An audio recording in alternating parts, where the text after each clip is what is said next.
Et bonjour à tous les amis, c'est Persodal et on se retrouve aujourd'hui pour une nouvelle vidéo et une vidéo débrief de la 16e journée de championnat de national où le FC Sochaux Montbéliard se déplaçait sur la pelouse de Valenciennes. Ça a été un gros match parce qu'il y avait pas mal d'enjeux en soi parce que nous on pouvait retrouver du coup une troisième place au classement, donc ça fait plaisir. Et également parce que il y avait trois anciennes personnes qui sont passées par le club de Valenciennes dans le club de Sochaux. Je parle bien sûr de Boutoutaou, de Masson, qui sont deux anciens joueurs qui ont joué du coup la saison dernière à Valenciennes, mais également notre coach actuel, Vincent Ognon, était le coach de l'année dernière de Valenciennes. Donc il y avait vraiment beaucoup de choses qui auraient pu faire que ce match était très tendu parce que du coup on connaît tous les supporters, on sait comment c'est quand tu reçois d'anciens joueurs qui ont quitté ton club. Ça peut se passer de deux manières. Si c'est une ancienne légende de ton club, quelqu'un qui a toujours été là pour le club, tu l'applaudis, t'es content de le revoir un coup dans ce stade. Mais malheureusement, des fois aussi ça se passe mal et il y a ça hue, ça siffle, enfin des choses comme ça. Je vous rassure, de ce côté-là, ça s'est bien passé, mais en tout cas c'était un match très tendu parce que il s'est passé des événements en fin de match. On va revenir dessus du coup, mais ça, on reviendra chronologiquement dessus. Mais d'abord, on va partir sur du coup le début du match. Déjà score final 1-0. Du moins, en tout cas, on va en reparler du coup ça par rapport à la fin du match. Mais du coup, le début du match s'est plutôt bien passé. C'était plutôt équilibré, même l'ensemble du match était plutôt équilibré. Mais il n'y aura pas fallu attendre longtemps. Il aura fallu attendre la 5e minute de jeu pour que un ancien joueur de Valenciennes du coup, Aymen Boutoutaou, marque le premier but dès la 5e minute de jeu. Donc c'est vraiment cool. Boutoutaou qui retrouve le chemin des filets. Il l'avait déjà, ça fait déjà quelques matchs qu'il remarque encore. Du coup c'est vraiment cool que ça se concrétise et que ça montre qu'il est très en confiance aussi. Devant le but, il a du sang-froid, donc c'est vraiment bien. Et l'action était plutôt bien, plutôt intéressante et même jolie. Parce qu'en fait, le ballon arrive dans le dos de Boutoutaou et je sais pas par quel miracle ça a marché. Mais en fait, il a réussi à sortir du marquage des deux joueurs qui étaient autour de lui. Et ça l'a permis d'être seul sur un côté. Il a croisé très fort et puis c'est parti au fond. Donc c'est vraiment une bonne nouvelle. 1-0 pour Sochaux, c'est super. On ouvre le score à l'extérieur. Important de le notifier parce que du coup on n'est pas très serein à l'extérieur, mais pour le coup ce match va nous permettre aussi de relativiser un peu sur nos stats à l'extérieur parce que ça faisait plusieurs matchs que Sochaux n'était pas bon à l'extérieur, du coup comme vous le savez depuis le début de la saison, à tel point qu'on n'a jamais gagné 2 matchs d'affilée du coup à l'extérieur, et potentiellement du coup on en a gagné 2 avec le dernier match et celui-ci. Mais encore une fois il y a potentiellement, parce qu'il y a les événements de fin de match qui vont peut-être un peu tout gâcher. On reviendra dessus, mais d'abord reprenons Duke. Donc le match a repris du coup et il a repris à tel point qu'on dirait pas qu'il y a eu d'ouverture de score parce que vraiment les équipes étaient tellement équilibrées que il suffisait d'une action comme Boutoutaou pour marquer un but. Les deux équipes avaient pas mal d'occasions, avaient pas mal de très bonnes occasions même, où des fois le gardien a dû s'employer ou des choses comme ça. Mais il n'y a pas eu d'ouverture de score de la part de Valenciennes, ou même on n'a pas du tout appuyé notre score non plus. Mais c'est pas grave parce que on mène, donc c'est cool. Et en plus, ça nous permet de voir que on arrive à être très serein et très fort offensivement. On a eu de très bonnes actions. Même défensivement aussi, j'ai trouvé qu'on était extrêmement confiant et serein, ça fait vraiment plaisir. Et on était tellement serein défensivement que il n'y avait pas que la ligne défensive qui arrivait à être vraiment bon du coup dans ce domaine, qui sont leur poste de prédilection pour le coup, les défenseurs.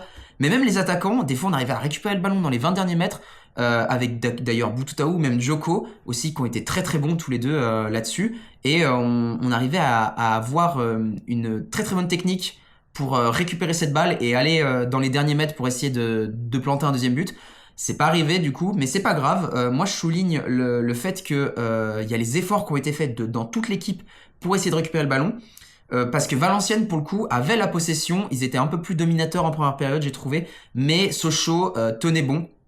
Il y a absolument rien à leur reprocher là-dessus. On récupérait des ballons, on attaquait, on se laissait pas faire du tout par le pressing, même le jeu qu'installait Valenciennes. Et du coup c'est cool parce que ça nous permettait de tenir tête et du coup de rendre ce match du coup, comme je l'ai dit, très équilibré. Et il n'y a pas eu d'événements notables jusqu'à la fin de la première période, et même de reprise de la deuxième période, pas grand chose, à à un détail près que j'ai trouvé que pour le coup, cette fois-ci en deuxième période, c'était Sochaux qui était dominateur. On avait plus la possession, on faisait plus de bonnes actions. Bon, forcément aussi, on gagnait beaucoup de temps avec Alexandre Pierre qui a pris un carton jaune pour gain de temps. Où il y a eu beaucoup de fois où l'arbitre l'a rappelé à l'ordre pour ne pas gagner du temps. Après, c'est le jeu, c'est la stratégie. Mais j'ai trouvé qu'on avait beaucoup plus le pied sur le ballon, qu'on arrivait beaucoup plus à s'avancer dans le camp de l'adversaire et à avoir plus de situations dangereuses et même toujours serein défensivement pour le coup, même si Valenciennes du coup essayait de beaucoup plus d'apporter d'agressivité pour récupérer le ballon parce qu'il court après le score, c'est normal, hein. Mais voilà, du coup pas d'événement notable non plus en deuxième période jusqu'à la 90e minute et il est là cet événement dont je dois vous parler pour ceux qui sont pas au courant. Il y a eu un envahissement de terrain de la part des supporters de Valenciennes. C'est des choses qui arrivent toujours. Et du coup, l'arbitre a décidé de suspendre le match jusqu'à ce que les supporters se calment et quittent le terrain. C'est pas arrivé. Du coup, le match a été arrêté comme ça. Il restait 6 minutes de temps additionnel. C'est bête. Il restait plus beaucoup de temps. Il aurait resté qu'une seule minute. Je pense que l'arbitre aurait tout simplement sifflé la fin du match à ce moment-là. Mais du coup, le match a été arrêté. Et en fait, il a été arrêté. Et ça nous handicape aussi pas mal. Parce que certes, on menait, certes, potentiellement, on aurait pu avoir la victoire, mais Valenciennes aurait pu aussi marquer. Et donc, c'est là où ça pose souci, c'est qu'on est dans le flou de savoir si on a gagné ou pas. Pour l'instant, quand on regarde les sites, par exemple, moi je regarde souvent sur Google le classement national, et je vois que nous, on a un match de moins, du coup, c'est le fameux match de Valenciennes où il n'a pas été mis à jour. Donc théoriquement, on est censé être troisième, on a repris notre position du coup à la troisième place. Mais on est quatrième actuellement parce qu'on a un match de moins. Mais après, à voir ce qui va se passer. Est-ce qu'on va avoir la victoire sur tapis vert? Parce que faut bien comprendre que c'est pas nos supporters à nous, c'est les supporters de Valenciennes. Ce serait dommage de nous pénaliser aussi, alors que c'est pas notre ressort, c'est du ressort de Valenciennes du coup. Ils ont pas su gérer la masse de supporters qui sont arrivés. Ils ont même pas su gérer le fait de les faire partir et qu'ils retournent en tribune. Donc c'est dommage du coup on sait pas si on va gagner des points, on sait pas. Du coup c'est pour ça que je dis que c'est dommage et surtout que bah pour l'instant théoriquement on a gagné qu'un seul match à l'extérieur, c'était le dernier et pas celui-là. On sait pas. Je pense quand même qu'ils vont nous faire gagner le match, si ce n'est avec le score de base ou même sur tapis vert. Tapis vert, il me semble que c'est 3-0, c'est comme s'il y avait un forfait ou quelque chose comme ça. Donc on va espérer parce que nous, il nous faut des points. Et oui, Valenciennes, il leur en faut aussi, mais bon, pour le coup, on peut pas leur donner la victoire. C'est sûr, en tout cas, Valenciennes n'aura pas de points. À voir sinon on en aura. On espère. Et du coup les amis, avant de terminer ce débrief, j'aimerais revenir sur la performance de deux joueurs en particulier.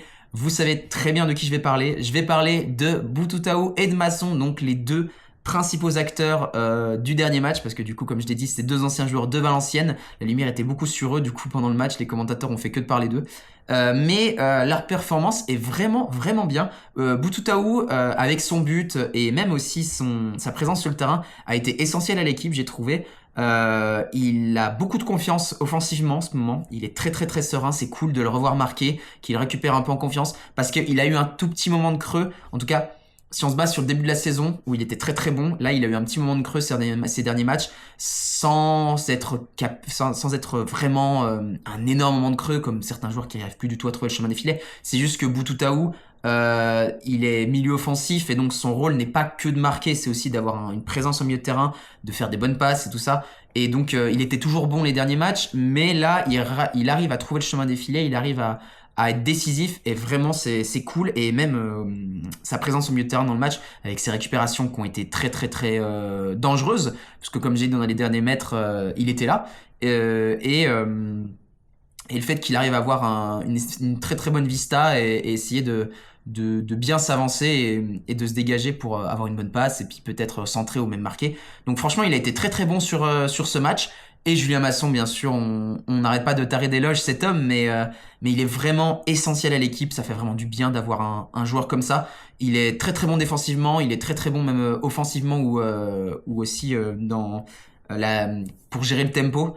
Il est très très bon franchement. On a un excellent milieu de terrain, comme le disaient les commentateurs. Valenciennes ont vraiment perdu deux bons joueurs pour le coup qui sont venus chez nous. Boutoutaou et Masson, c'est vraiment Boutoutaou, il est très très bon, il a une bonne percussion, il est très explosif. Et Masson, réellement, ils lui ont dit, c'est un diamant ce mec. Il faut absolument le garder parce qu'il est tellement bon. Il arrive tellement à nous sauver de situations critiques, à faire des retours défensifs et tout ça. Donc je voulais vraiment mettre de la lumière sur leur proposition parce que c'était un match très important pour eux devant leur dernier club. On veut toujours briller face à nos anciens coéquipiers parce que même si ça s'est fini en bons termes, on veut montrer qu'on a évolué, qu'on a pris une bonne décision de quitter ce club pour aller à un autre, pour progresser encore. Et franchement, je pense que c'est un pari réussi parce qu'ils ont vraiment brillé, ils ont vraiment montré à Valenciennes qu'ils étaient là et qu'ils étaient contents d'être avec nous. Voilà. Je voulais revenir là-dessus. Du coup les amis, c'est la fin de ce débrief, j'espère que vous l'aurez apprécié. Prochain match, on joue face au Stade Béthunois. Ce sera en Coupe de France, donc les 32e de finale. Ça y est, on y est, c'est la dernière ligne droite normalement. Parce qu'après il y a les 16e, 8e, quart, demi et finale, donc il reste plus beaucoup de matchs. Peut-être qu'on peut aller au bout, on espère. Il va falloir battre le PSG, mais on peut peut-être le faire. En tout cas, un très très parcours, on espère. Je sais pas, Stade Béthunois, je pense qu'on peut passer et ensuite on pourra réaffronter des gros clubs, ça ferait vraiment plaisir. Et également, ce sera le dernier match de l'année, donc on va espérer une bonne note cette année 2026 qui a bien commencé en tout cas, finir l'année 2025 sur une bonne note et en tout cas la saison 2025-2026 a très très bien commencé. On finit 3e au classement théoriquement, donc c'est vraiment cool. On va espérer la montée directe, bien sûr, une 2e place, ça serait parfait. Après là pour l'instant, si ça s'arrêterait là, on aurait les barrages, mais c'est cool. On va espérer que ça va continuer et on va espérer bien sûr la montée en Ligue 2 en 2026, ça ferait vraiment plaisir. Les amis, également, je voulais vous dire un grand merci. Je vois que les abonnés augmentent, c'est cool. On est à 63 abonnés, on augmente de jour en jour, donc merci infiniment parce que ça a jamais marché avant sur mes anciennes chaînes YouTube que j'avais. Donc vraiment, continuez comme ça me fait vraiment super plaisir, ça me donne envie de continuer. Vous êtes les meilleurs, n'oubliez jamais. Sur ce les amis, c'est la fin de ce débrief, j'espère que vous l'aurez apprécié, n'hésitez pas à laisser un like et un commentaire, n'hésitez pas non plus à vous abonner, ça me fait vraiment super plaisir. Et sur ce, j'ai plus qu'à vous dire, on se retrouve pour un prochain match, vous êtes les meilleurs, ciao tout le monde. Dans les vallées du Doubs résonnent nos chants.